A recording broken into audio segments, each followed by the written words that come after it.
When the Galactic Council sent their desperate plea for military reinforcements to Earth, they expected hardened soldiers, battle-tested warriors, and the finest examples of human military might. What they got instead were women whose very names made seasoned galactic veterans tremble with primal fear. The aliens had studied human warfare for decades. They knew about the great generals, the legendary battles, the technological marvels that had shaped Earth's conflicts. But they had completely overlooked the one force that had shaped human civilization more than any army ever could. The women who bore, raised, and commanded the respect of the species that had conquered their own planet before reaching for the stars. Now, as the greatest threat the galaxy had ever known descended upon their worlds, the Council was about to learn why human mothers, wives, sisters, and daughters were the most terrifying force in the known universe. Because when humanity sent their women to fight, they weren't just sending soldiers, they were sending the beings who had spent millennia perfecting the art of making others do exactly what they wanted, when they wanted it, without question. The galaxy was about to meet its match.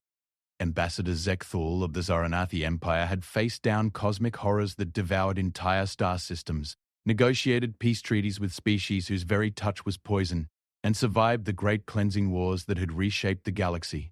But as he stood before the sleek chrome doors of Earth's diplomatic center in Geneva, his forearms trembled with something he had never experienced before: genuine desperation. The doors slid open with a soft whisper, revealing a reception area that looked deceptively mundane.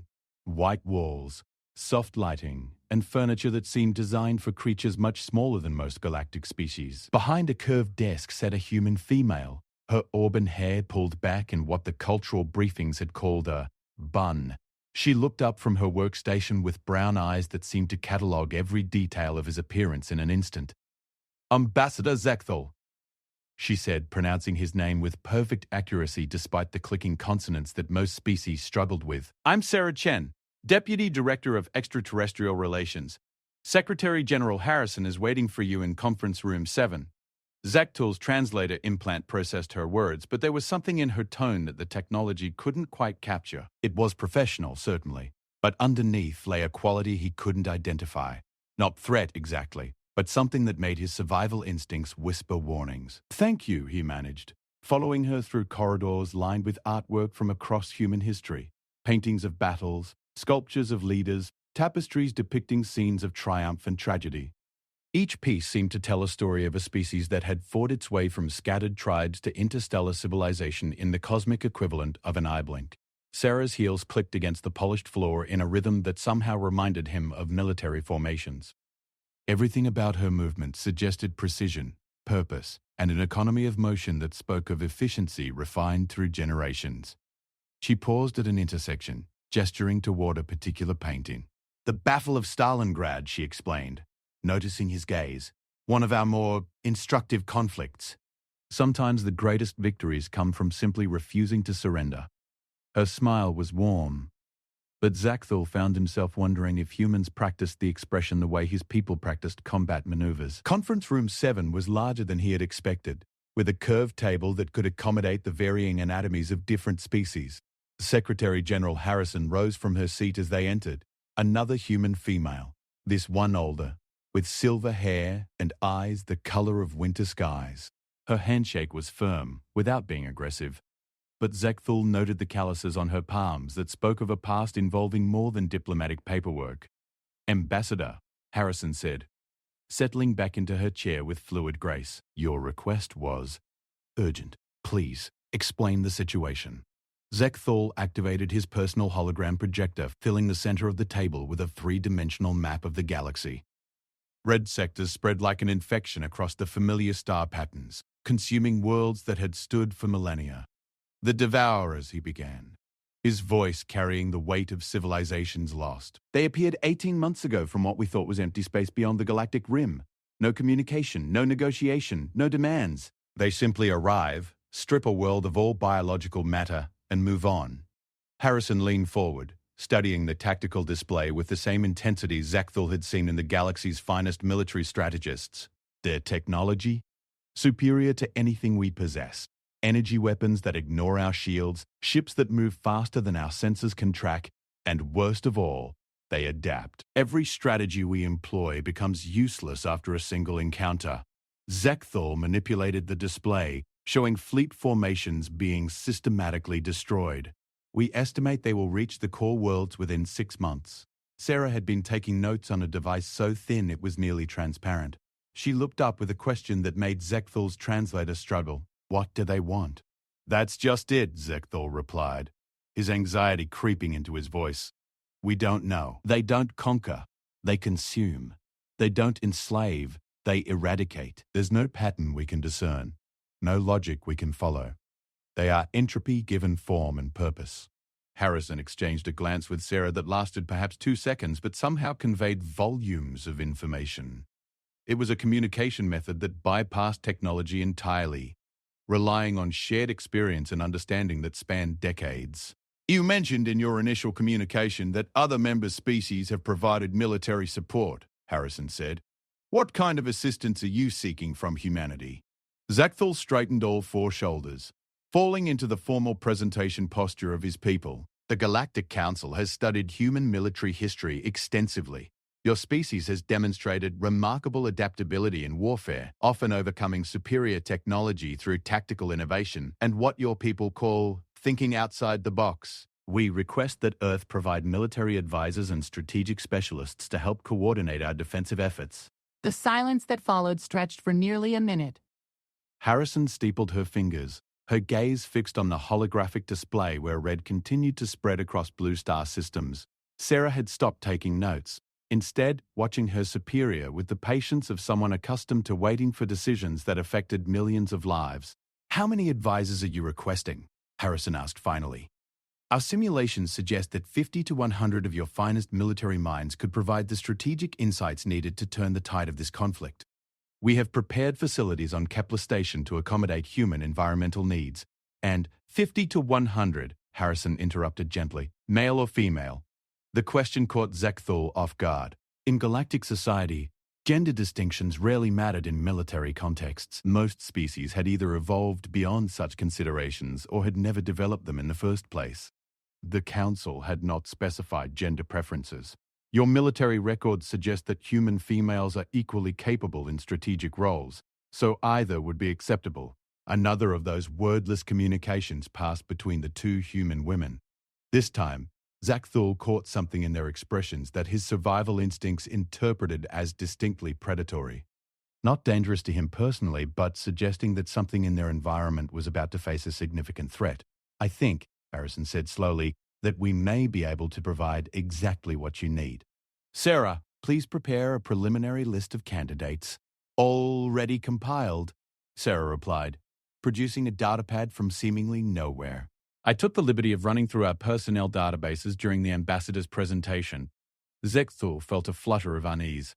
The efficiency was impressive, certainly, but there was something about the speed of their response that suggested they had been anticipating this conversation long before he had arrived. Excellent, Harrison continued. Ambassador, we will need complete tactical data on the Devourer's capabilities, along with detailed specifications for your defensive installations and fleet compositions. How soon do you need our response?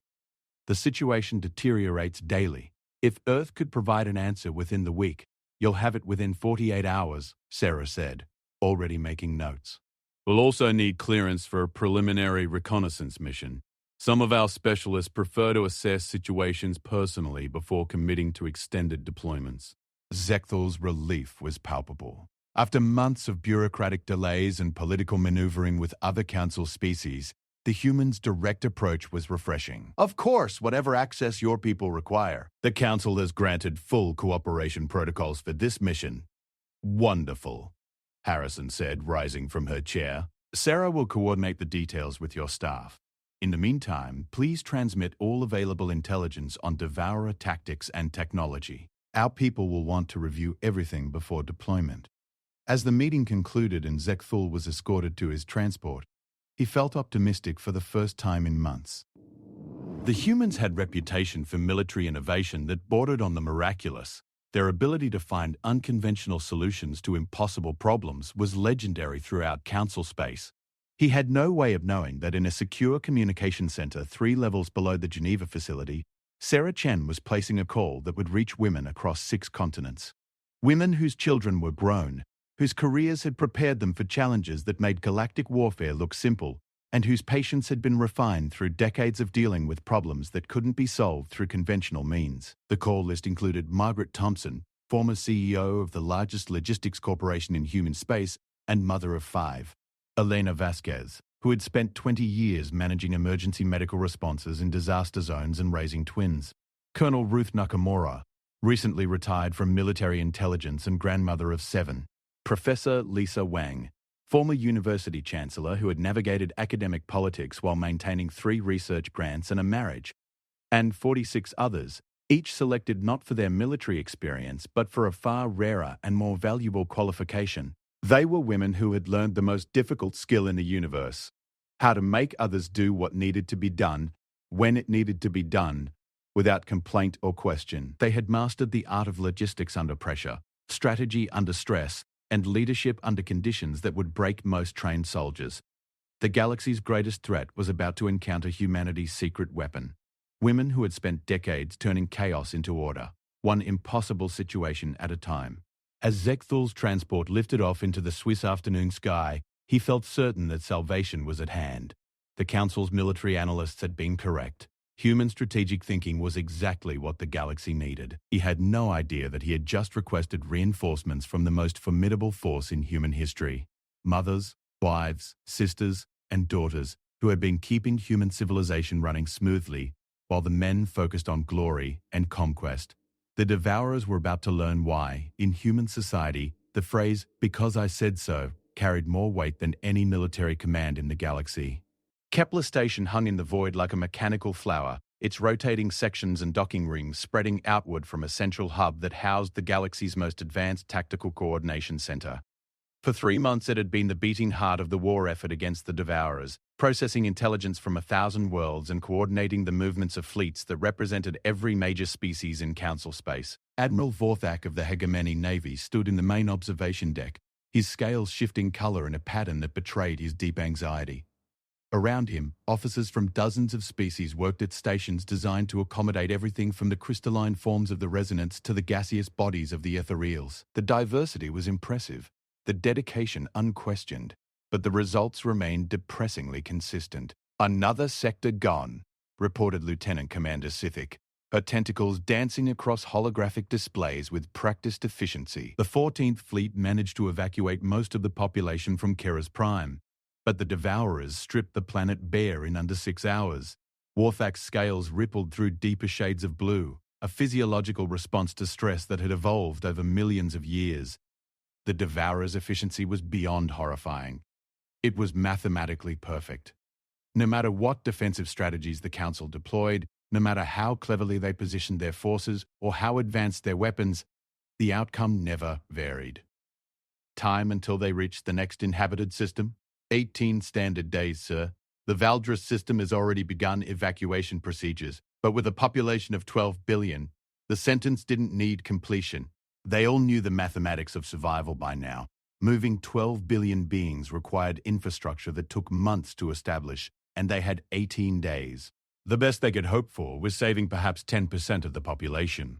"Sir," called out Tactical Officer KX, his carapace clicking with excitement. "Transport approaching on Vector 77 Mark 12. Configuration matches Earth Alliance specifications." Vorthak turned toward the main display, where a sleek vessel was approaching the station's primary docking bay. It was smaller than most military transports, built for efficiency rather than intimidation. According to the intelligence reports, it carried 50 human advisors, who would somehow transform their losing war into a victory. The Admiral was skeptical. He had studied human military history, certainly, and their tactical innovations were impressive within the context of a single-planet species. But they had never faced anything like the Devourers. No one had. "Inform Ambassador Zekthul that our human allies have arrived," Vorthak ordered. "And prepare Conference Room Alpha for the briefing." 20 minutes later, the Admiral stood at attention as the docking bay doors opened to reveal the human delegation. His first reaction was confusion, followed by a growing sense that some terrible mistake had been made. The humans were predominantly female, ranging in age from what appeared to be their 40s to their 70s. They moved with purpose, but without the rigid precision he expected from military personnel. Instead of battle dress or formal uniforms, they wore what the cultural briefings had described as business casual. practical clothing that suggested readiness for work rather than war. At the front of the group walked a woman with steel grey hair pulled back in a simple ponytail. She was shorter than average for humans, but carried herself with the unmistakable bearing of someone accustomed to being obeyed. Behind her, the others arranged themselves in what looked like a natural formation, each woman carrying a single bag and wearing an expression of polite interest mixed with the kind of assessment that made Vorthak feel like he was being evaluated for purchase. Ambassador Zekthul approached the group with obvious relief. "Welcome to Kepler Station. I trust your journey was comfortable. As comfortable as could be expected," the lead woman replied, extending her hand in the human greeting gesture. "I'm Margaret Thompson, Mission Coordinator. These are my colleagues. We're ready to begin immediately if that's acceptable." Vorthak stepped forward, his ceremonial armor gleaming under the station's artificial lighting. "I am Admiral Vorthak, commanding officer of this facility. With respect, Mrs. Thompson, there appears to have been some error in personnel selection. We requested military strategists and tactical specialists." Margaret's smile was warm but somehow made the Admiral feel as though he had just asked an extremely foolish question. "Admiral, I've been managing complex logistical operations for 30 years. Chen over there has coordinated emergency responses across 3 star systems. Colonel Walsh behind her spent 2 decades in military intelligence before transitioning to corporate security. We are exactly the specialists you requested." She gestured to her companions, each of whom nodded politely. "However, if there's some concern about our qualifications, I'd be happy to discuss our credentials with your personnel officer at your convenience." The way she said it made it clear that such a discussion would not go well for his personnel officer. Vorthak found himself agreeing to the briefing before he had consciously made the decision. Conference Room Alpha was the station's largest meeting space, designed to accommodate the varied physical requirements of dozens of species. The human women arranged themselves around the table with an efficiency that spoke of long experience working together, though Vorthak was certain most of them had never met before this mission. "Let's begin with a tactical overview," Margaret said, activating her personal datapad. The room's holographic projectors responded immediately, displaying a 3-dimensional map of the galactic conflict zone. "Dr. Chen, would you present our initial assessment?" A woman in her 50s stepped forward, her movements precise without being military. She manipulated the display with casual expertise, highlighting sectors and drawing tactical overlays with the confidence of someone who had done this countless times before. Based on the data provided by Council forces, the Devourers demonstrate 3 primary characteristics. Dr. Chen began. First, absolute tactical adaptation. They never fall for the same strategy twice. Second, complete strategic focus. They never deviate from their objective of biological consumption regardless of military pressure. Third, perfect operational efficiency. They accomplish their goals with minimal resource expenditure and no apparent waste. She paused, looking around the room at the assembled alien officers. "Questions so far?" Admiral Vorthak leaned forward. "These are the same conclusions our own tactical analysts reached months ago. The question is how to counter such capabilities." "Actually," said another human woman, Colonel Walsh, according to the introductions, "the question is why you've been trying to counter them at all." The silence that followed was profound. Officers around the table exchanged glances that ranged from confused to offended. Lieutenant Commander Sithik was the first to speak. "Colonel, with respect, that is our duty. We are the military forces of the Galactic Council. Defense against aggressive species is our primary function." Colonel Walsh nodded patiently. "And how has that been working out?" The question hung in the air like a physical thing. Everyone in the room knew the answer, but no one wanted to voice it aloud.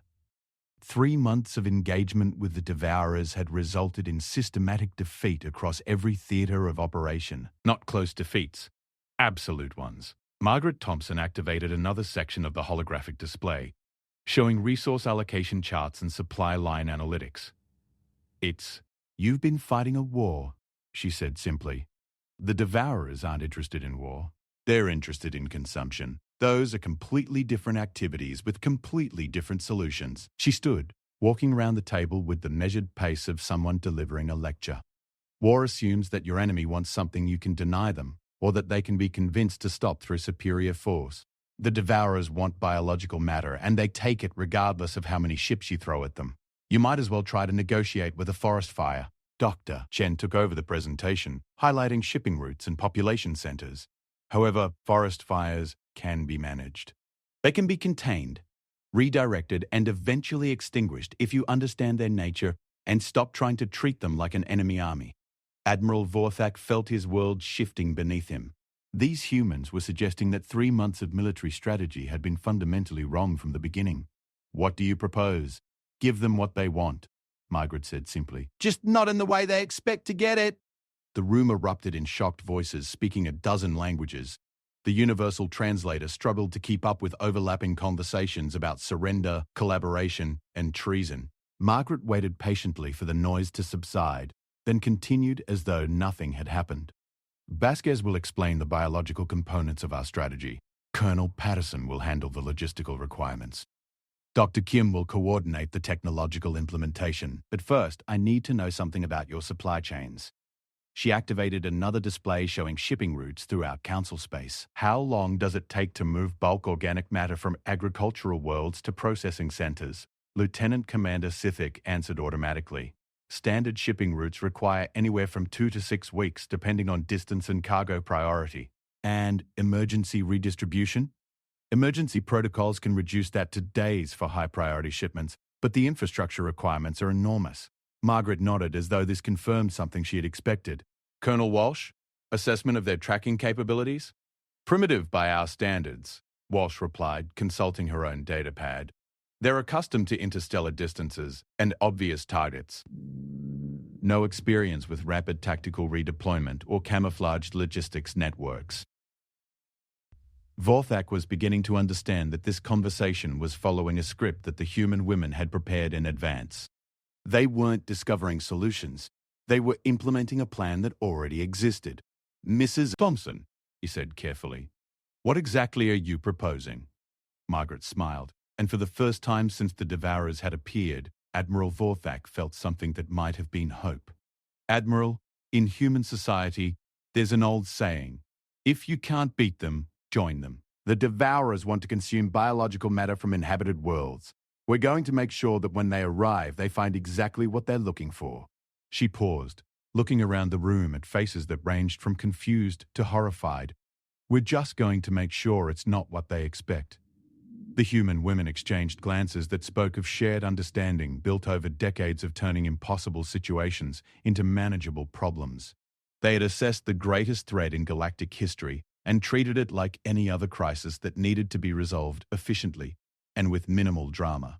Somewhere in the depths of space, the Devourers continued their inexorable advance toward the next system on their list, confident in their perfect record of consumption and destruction. They had never encountered beings who spent their lives making others eat their vegetables, clean their rooms, and do their homework whether they wanted to or not. The transformation of Kepler Station began within hours of the human women's arrival, and Admiral Vorthak found himself questioning everything he thought he understood about military operations. Instead of war rooms filled with tactical displays and strategic projections, the humans had converted 3 entire sections into what they called coordination centers, spaces that looked more like the administrative headquarters of a massive corporation than anything resembling military command. Margaret Thompson stood at the center of the main coordination area, surrounded by holographic displays that showed not fleet movements or weapon specifications, but shipping schedules, agricultural output reports, and what appeared to be extremely detailed grocery lists spanning multiple star systems. Her team moved around her with the fluid efficiency of a synchronized organism, each woman managing multiple communication streams while somehow maintaining awareness of everything happening around her. Dr. Anak says, "Vasquez, status on the biological surveys?" Margaret asked without looking up from her datapad. "All agricultural worlds have submitted detailed inventory reports," came the reply from a woman who was simultaneously coordinating with representatives from 17 different species. "Current surplus capacity is running about 30% above baseline consumption needs across all sectors." "Excellent. Colonel Walsh, what's our timeline for logistics coordination?" "Standard shipping networks can be restructured within 72 hours if we implement emergency protocols. The Cargo Haulers Guild is grumbling about overtime compensation, but they'll cooperate." Margaret made notes with the kind of intense focus that Admiral Vorthak usually associated with weapon targeting systems. Dr. Kim, technological integration? "The Council's agricultural processing systems are more advanced than Earth's, but they're designed for efficiency rather than adaptability. We can modify the output protocols, but it will require cooperation from 14 different industrial authorities. Use Priority 7 authorization codes.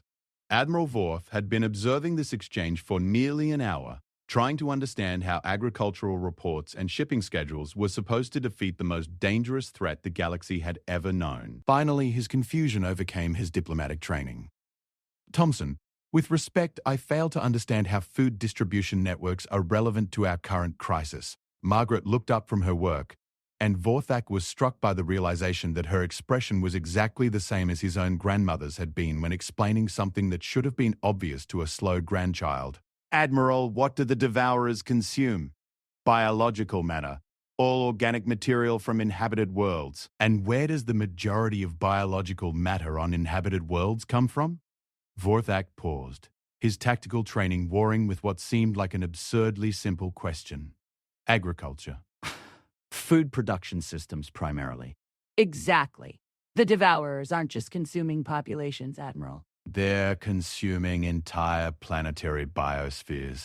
Every plant, every animal, every microorganism, everything organic gets stripped away when they finish with a world. She gestured to the displays around them, which showed agricultural output from hundreds of worlds throughout Council space. They're not hunting people, Admiral. They're harvesting biomass. The fact that sentient beings happen to be part of that biomass is incidental to their operations. Dr. Chen approached with a data pad covered in calculations. Admiral, according to our analysis, the average inhabited world contains approximately 12 trillion tons of biological matter. Sentient populations account for less than 1% of that total. The rest, added Dr. Vasquez, comes from agricultural systems. Forests, oceans, soil organisms, and planetary ecosystems that have been developing for millions of years. You're saying the Devourers are essentially farmers? Cosmic-scale strip miners, Margaret corrected. They arrive, harvest everything organic, and move on to the next location. It's actually quite efficient from an energy perspective. Colonel Walsh activated another display showing Devourer movement patterns overlaid with galactic agriculture maps. They're not targeting worlds based on population or strategic value. They're following the most biomass-rich systems along paths that minimize travel time between harvests.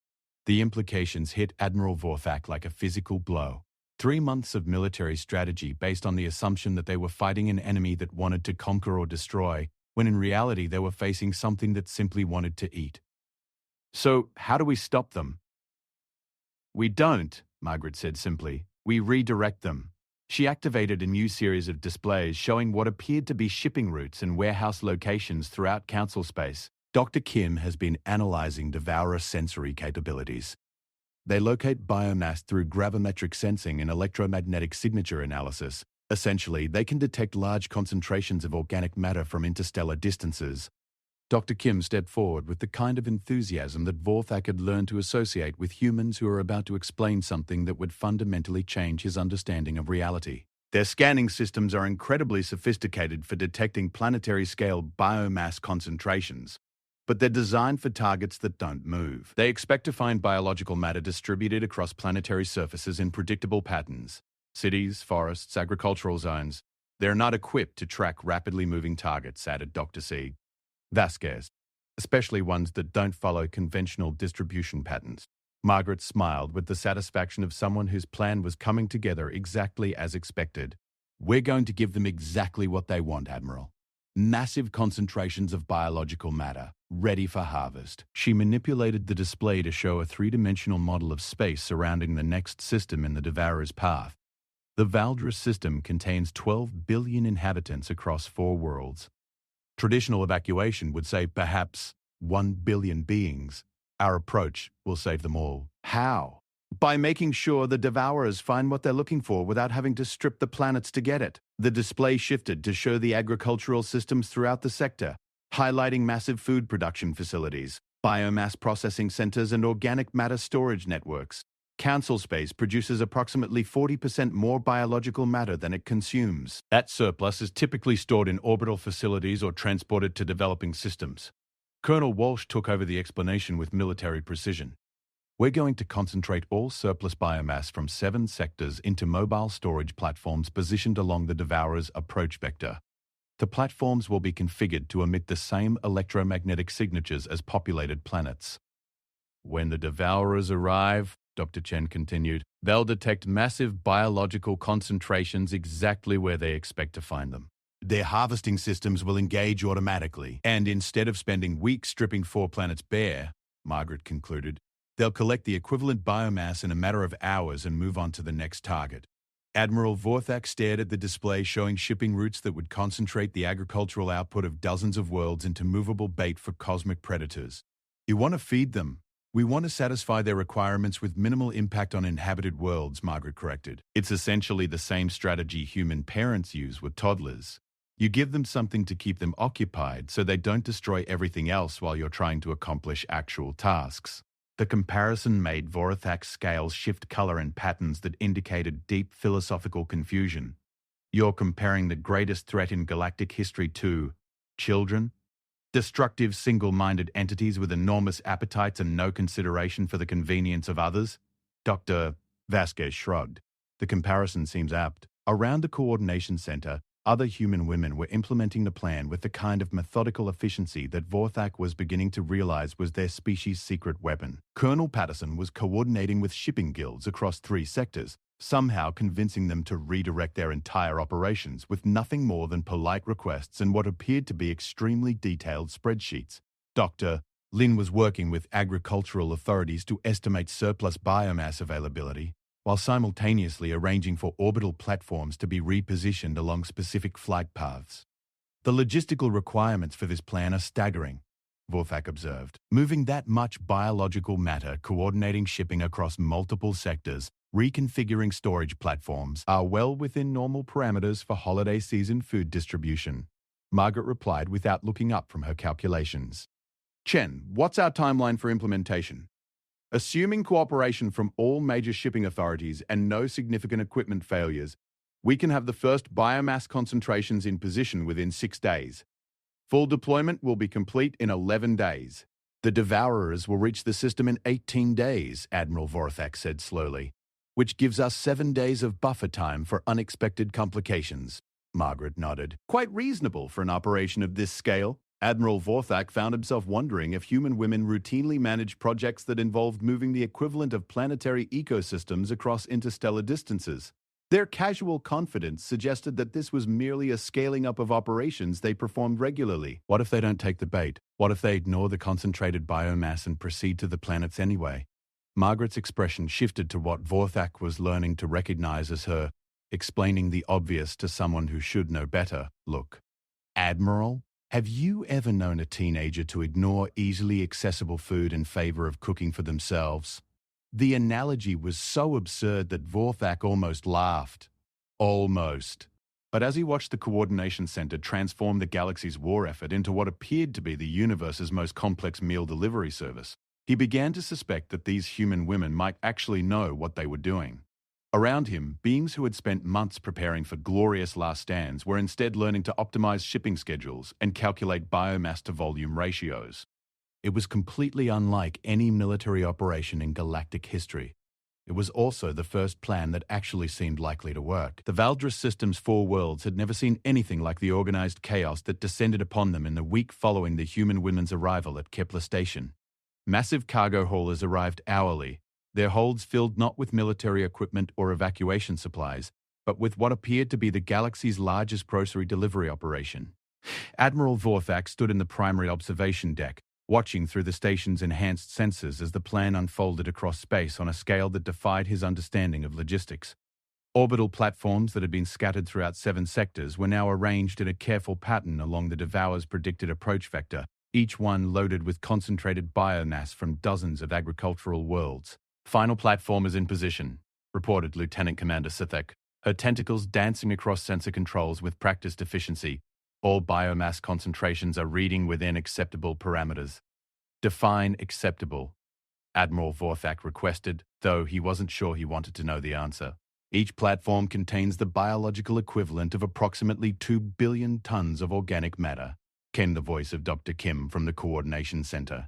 That's roughly equivalent to the biomass of a small planet's entire ecosystem, concentrated into a space smaller than most metropolitan areas. Vorthak's scales shifted through several colors that indicated increasing stress levels. The humans had essentially created artificial planets made entirely of food, positioned them along the path of cosmic predators, and were now waiting to see if the most dangerous entities in galactic history would prefer fast food to home cooking. Chen, remind me again why we believe this will work? Dr. Chen's voice carried the patient tone of someone who had explained this concept multiple times to increasingly confused alien officers. Admiral, the Devourers have demonstrated perfect efficiency in every engagement. They never expend more energy than necessary to achieve their objectives. Stripping 4 planets clean would require approximately 18 days of intensive harvesting. Collecting equivalent biomass from concentrated sources will require approximately 6 hours. They'll take the path of least resistance, added Margaret Thompson, who had somehow appeared beside him without making a sound. It's basic behavior modification. You make the desired behavior easier than the undesired behavior. Admiral Vorthak turned to study the human woman who had transformed his understanding of interstellar warfare. She looked exactly as she had upon arrival. Professional, calm, and somehow giving the impression that cosmic-scale threats were simply another item on her daily to-do list. Thompson, what if your analysis is wrong? What if they ignore the platforms and proceed directly to the inhabited worlds? Margaret's smile carried the confidence of someone who had spent decades dealing with unpredictable entities that had their own ideas about how things should work. Then we'll implement Plan B, which is, we'll give them a timeout until they're ready to behave appropriately. Before Admiral Vorthak could ask what that meant, alarm indicators began flashing throughout the observation deck. The sensor arrays were detecting massive gravimetric distortions at the edge of the system, the unmistakable signature of Devourer ships dropping out of hyperspace. Contact bearing 27 Mark 6, called out Tactical Officer Kiex, his carapace clicking with nervous energy. Multiple contacts, Admiral. I'm reading at least 50 vessels, largest ones measuring over 2 kilometers in length. The main display activated, showing long-range sensor data of ships that seemed to absorb light rather than reflect it. They moved with the fluid grace of predators, spreading out into what looked like a harvesting formation as they approached the system's inhabited worlds. All civilian populations have been moved to underground shelters, reported Colonel Walsh from the Coordination Center. Military forces are maintaining positions around the planets, but with strict orders not to engage unless directly threatened. Admiral Vorthak watched the display with fascination and terror as the Devourer fleet approached their carefully laid trap. The ships showed no interest in the scattered defensive positions or the inhabited worlds themselves. Instead, their formation shifted as they detected the massive biomass concentrations floating in space along their path. They're changing course, announced Sithek, with something approaching wonder in her voice. Lead elements are moving toward Platform Alpha 7. The display zoomed in to show the first contact between Devourer harvesting vessels and humanity's solution to an impossible problem. The alien ships extended what looked like massive feeding apparatus, technological mouths that could strip a planet bare in hours. But instead of beginning the slow work of consuming an entire world, they began efficiently processing the concentrated biomass that the human women had provided. Harvesting rate is extraordinary, Dr. Chen reported, her voice carrying scientific curiosity rather than fear. They're consuming the equivalent of a planetary ecosystem in approximately 40 minutes per platform. How many platforms are they processing simultaneously? Asked Margaret, making notes on her ever-present datapad. Evan, no. 9 ships are currently engaged in harvesting operations. The rest of the fleet is maintaining perimeter positions, presumably to protect the harvesters from interference. Admiral Vorthak realized he was watching something that no military strategist in galactic history had ever witnessed. An enemy force that was completely ignoring defended positions in favor of easily accessible resources. The Devourers showed no interest in conquering, destroying, or even acknowledging the presence of inhabited worlds. They were simply collecting the biological matter they had come for and preparing to leave. Platform Alpha 7 is depleted, Sithek reported. Harvesting vessels are moving to Platform Alpha 8. Admiral, they're not even scanning the inhabited worlds. Why would they? Margaret asked reasonably. They're getting everything they need without having to work for it. It's like offering a child candy instead of making them eat their vegetables. They'll take the easy option every time. The observation deck fell silent as beings from across the galaxy watched their most feared enemy behave exactly like spoiled children at a buffet. The Devourers moved from platform to platform with mechanical efficiency, consuming in hours what would have taken weeks to harvest from planetary surfaces. Estimated completion time for all platforms? Admiral Vorthak asked. At current harvesting rates, approximately 14 hours, Dr. Kim replied. They're actually working faster than our models predicted. Because there's no resistance, Margaret explained. No defensive systems to disable, no populations to relocate, no environmental obstacles. We've essentially set up a drive-through restaurant for cosmic predators. As the hours passed, the pattern continued with mathematical precision. The Devourer fleet worked its way through the carefully positioned biomass concentrations, each ship filling its holds with organic matter before moving on to the next target. They showed no curiosity about the inhabited worlds, no interest in conquest or destruction, only the single-minded focus of entities whose entire purpose was biological consumption. Final platform is being harvested, Sithek announced as the 14th hour approached. All Devourer vessels are at maximum capacity. And now? Admiral Vorthak asked. Margaret was consulting her data pad with the satisfaction of someone whose schedule was proceeding exactly as planned. Now they leave. They've achieved their objective with minimal energy expenditure. Basic efficiency protocols suggest they'll proceed directly to their next target. As if responding to her words, the Devourer fleet began regrouping in preparation for departure. Their ships moved with the same fluid grace they had shown upon arrival, but now their holds were full and their objectives met. Within minutes, gravimetric distortions indicated the formation of hyperspace windows. They're leaving, Kayaks announced with something approaching disbelief. All vessels are entering hyperspace. Admiral, they're actually leaving. The observation deck erupted in voices speaking dozen languages, but all expressing variations of the same emotion. Relief so profound it bordered on euphoria. For the first time since the Devourers had appeared 18 months ago, an inhabited system had encountered them and survived completely intact. Admiral Vorthak turned to Margaret Thompson, who was making final notes on her data pad with the same calm efficiency she had shown throughout the entire operation. Mrs. Thompson, how did you know this would work? Margaret looked up with the expression of someone who had just completed a successful project and was already thinking about the next item on her list. Admiral, I've spent 30 years managing supply chains for picky customers with impossible demands. The Devourers want biomass, they want it efficiently, and they don't want to work harder than necessary to get it. We gave them exactly what they wanted in the format they preferred. She gestured toward the display showing the now empty space where the platforms had been. The only difference between this and my usual work is the scale and the fact that the customers don't leave reviews. Dr. Chen approached with preliminary analysis data. Admiral, we've confirmed that this approach can be replicated throughout Council space. Agricultural surplus exists in sufficient quantities to supply Devourer requirements for their current expansion pattern. We can essentially create a food chain that redirects them away from inhabited worlds indefinitely, added Colonel Walsh. As long as Council agricultural capacity remains above consumption requirements. Admiral Vorthak felt his understanding of warfare undergoing another fundamental transformation. You've turned the greatest threat in galactic history into a logistics problem. Most problems are logistics problems. Margaret replied with the wisdom of someone who had spent decades making complex systems work efficiently. The trick is recognizing which kind of logistics problem you're dealing with. As reports came in from across the Valdris system confirming that all inhabited worlds had emerged completely unharmed, Admiral Vorthak realized that he was witnessing the birth of an entirely new form of conflict resolution, not through superior firepower or brilliant tactics, but through the application of principles that human women had been perfecting for millennia, understanding what others really wanted, and finding efficient ways to give it to them.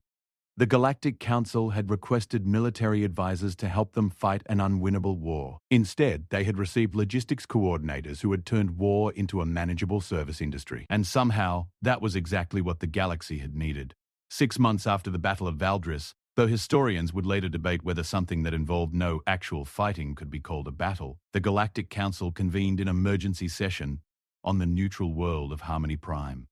Representatives from every major species filled the vast amphitheater, but all attention focused on the modest human delegation, seated in what had once been considered the least important section of the assembly. Chancellor Mordain of the Crystalline Concordat activated the session's recording systems with a gesture that sent prismatic light dancing across the chamber walls. As the senior member of the council, the honor of addressing the assembly fell to her. though she suspected that this session would forever change how the galaxy thought about leadership. Honored representatives, her translated voice rang out across the amphitheater. We gather today to formally recognize the resolution of the crisis that has threatened our civilization for the past 2 years. The entity known as the Devourers have been successfully redirected from inhabited systems throughout Council space through the implementation of what our human allies term managed consumption protocols. A murmur of mixed relief and bewilderment rippled through the assembled delegates. The crisis was over, but the method of its resolution had challenged every assumption about military strategy, diplomatic protocol, and interspecies relations that the Council had developed over thousands of years. Margaret Thompson rose from her seat with the same calm professionalism she had demonstrated throughout the crisis. She wore the same practical business attire that had initially confused Admiral Vorthak, and her datapad, which had become legendary among Council staff, was tucked neatly under one arm. Chancellor, honored representatives, she began, her voice carrying clearly through the translation systems, I want to thank the Council for its cooperation in implementing the Consumption Management Protocol. The results speak for themselves. 0 inhabited worlds lost, 0 casualties among civilian populations, and the successful establishment of a sustainable framework for future encounters with the Devourer species. She activated the chamber's display systems, filling the space above the assembly with charts and graphs that would have looked familiar to anyone who had ever managed a large-scale supply chain.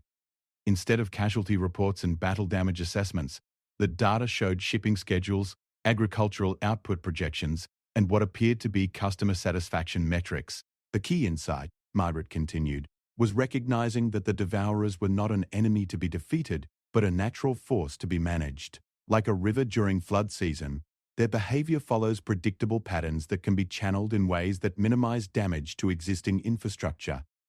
Ambassador Zekthul, who had been instrumental in bringing the human advisors to Council space, spoke from his position near the central platform. Thompson, for the benefit of those species who joined our efforts during the later phases of the crisis, could you explain the basic principles of the management protocol?